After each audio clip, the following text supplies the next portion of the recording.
look at really old buildings in the town of Chase, this is really a characteristic of the first buildings that were built with these settlers. They scavenged trees that were left over by these fires. So remember I said Chase, Jasper Chase, he was after the white pine. That's what he took. These beams here, these are not white pine, these are white cedar. That's a lesser species, wasn't as valuable. These guys, they didn't want those, so they left them. But when these fires broke out and started burning up all this residue left from the logging operations, I mean, I don't know if any of you have ever read about the Peshtigo fire, but it was truly horrific. I mean, it formed a fire tornado and 3,000 people died. It was god-awful. Embers crossed the bay and actually part of Door County burned with the Peshtigo fire. That's how powerful it was. But what I'm getting to is when you look at these old buildings, you can see burn marks. And you look at these two first vertical posts, you can see the burn marks. Those are trees that were scavenged after the great fires went through. The fire went through, maybe burned the branches off that tree, but the trunk was still there. So they scavenged that and used that. So like I said earlier, you look at really old buildings in the town of Chase, you'll look at beams like this and you'll see those telltale burn marks on the edges of the boards or the edges of the beams. But this area of the barn here was called the thrashing floor. These doors were arched high so they could get big loads of hay through here and into the barn. And there's a square beam in the upper section of the roof that ran a trolley system. It was called a hay fort. And it would drop down on a rope and it had big metal claws that would clamp into the loose hay. And then they would hoist it up. You can see a pulley up there hanging on that one purlin. And they'd hoist that hay up above these cross timbers and they could roll that hay mechanism, that hay trolley, from one end of the barn to the other. And then they would swing the rope out over this area here. This is the stable. This is where the cows lived, inside this section of the barn. And they would trip it, and that was the hay loft up there on the right. So all the hay was kept up in the air, up there for the cattle.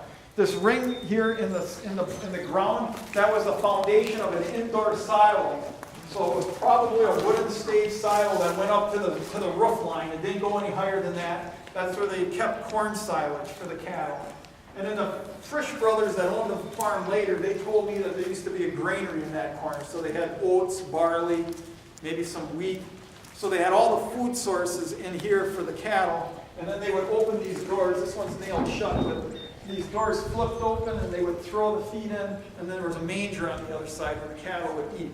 And then the doors would shut in the wintertime so the cows would stay warm. But the hay up above not only was a food source for the cattle, but in the wintertime it acted as insulation.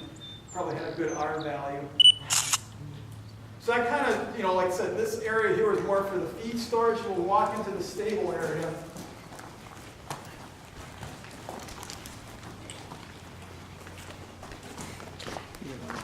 One of the area residents brought in a hay fort.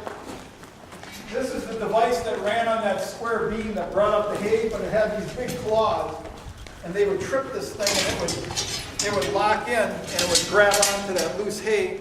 And then, like I said before, they'd lift it up and then they'd swing it out over that area and they had a trip rope. And they'd pull it and they would let those tongs go and the hay would fall. But that's how they got it up that high. But in here is where the cattle were kept.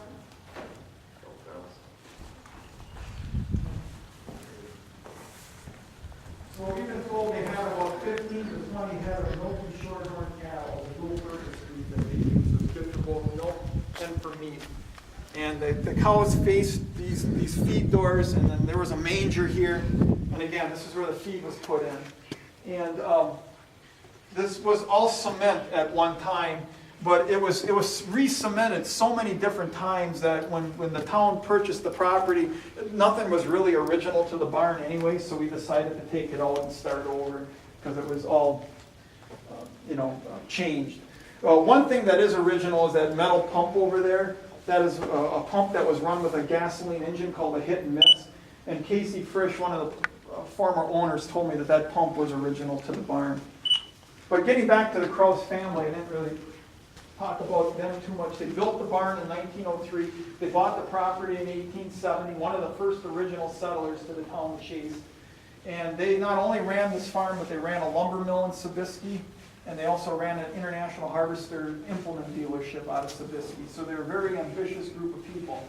The family, we looked at the tax records from 1910. They had what's called a possessions tax back then. So you paid tax on how many cattle you had, how many horses you had, how many wagons you had. And by looking at those records, they were one of the more prominent families in the town. They were one of the more wealthy families in the township at that time, so they were doing well. According to family members, it was the German tradition that the oldest son get the farm.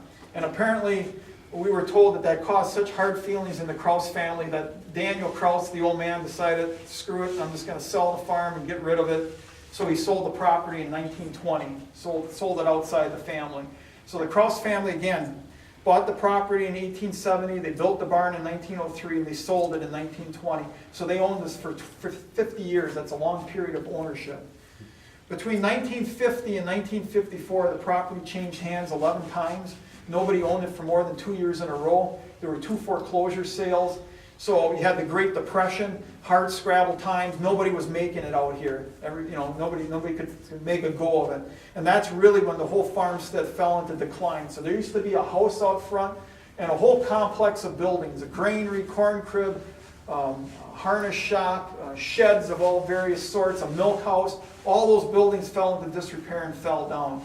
And in 1954, the farmers next door, Casey and Stanley Frisch, they bought the barn and the property because it was contiguous to their land.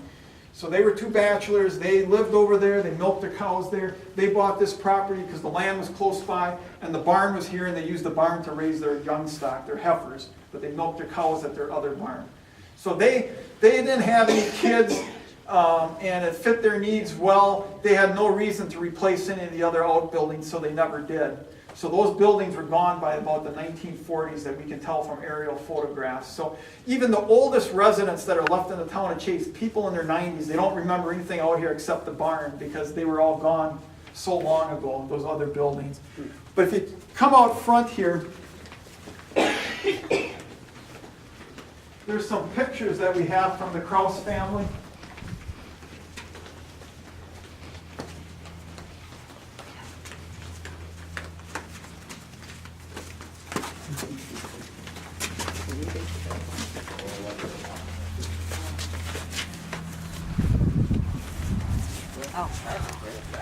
These photographs were given to us by, I believe, the great-grandson of Daniel Kraus, who built the farm.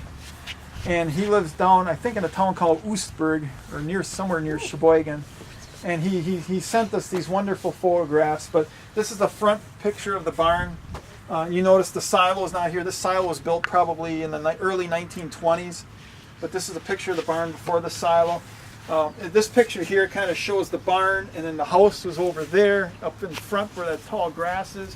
And then notice the whole complex of buildings in between. So it was a very busy place. This is a picture of the Krauses delivering a hay loader on an international harvester truck, so that's part of their dealership. And here's a picture of them cutting wood by their house. So again, they ran a lumber yard, a dealership, and the farm all at the same time. The other thing about the barn is that we've had geologists look at the stones, and when we looked at the back of the barn, there were 3 windows back there. They were kind of set on an angle, so they look like diamonds, but there's no fancy brickwork above them. The brickwork is done only on the south facade, and the reason for that is that whoever built this barn, Daniel Kraus built it, but took a lot of pride in what he was doing, and he wanted to make an impact. When you came down that driveway, that you were focused on this barn. And then there's a plaque up there that shows the year the barn was built, 1903. Daniel E. Kraus, architect, William E. Definitely very German. But now, the barn was purchased by the town of Chase in 2009. We've raised money to restore the barn. 2 grants ago, we have over $500,000 raised. Now the next phase is to start renovating the barn. And that will start construction contractor now with IBI. And then they're going to replace the roof homes, but it's going to be original to what it is. They're going to replace the cupola on top because that was taken off. They're going to put the windows back in, fix the doors so there's not pigeons getting in there like there is now. But the barn is on the National and State Register. It was put on in the year 2000, and we really want to, kind of keep it on the register and not really change too much with the building. So that's kind of like the future of what we see happening. The barn comes with 10 acres of land, and this will be a passive park. So there won't be like ball diamonds out here or anything like that. It'll be like walking trails, swing sets, and picnic tables. Do they have a timeline, Chris, on when they're hoping to have that finished? We're hoping by the end of this summer that the major work will be done, and that next year then the picnic will be out here. Okay. Oh, on this property. Yes. Well, what kind of facilities will be here? Restrooms or? Yeah, we got to work on that. It might be the first year. It might be nothing more than just a porta potty. No, I didn't know if you have like a community center. Well, that will probably come. It's just, I hate to overpromise because I found by working on this project the last 5 years, things take longer than what you Then you think. wanted to think it'll take. Yeah.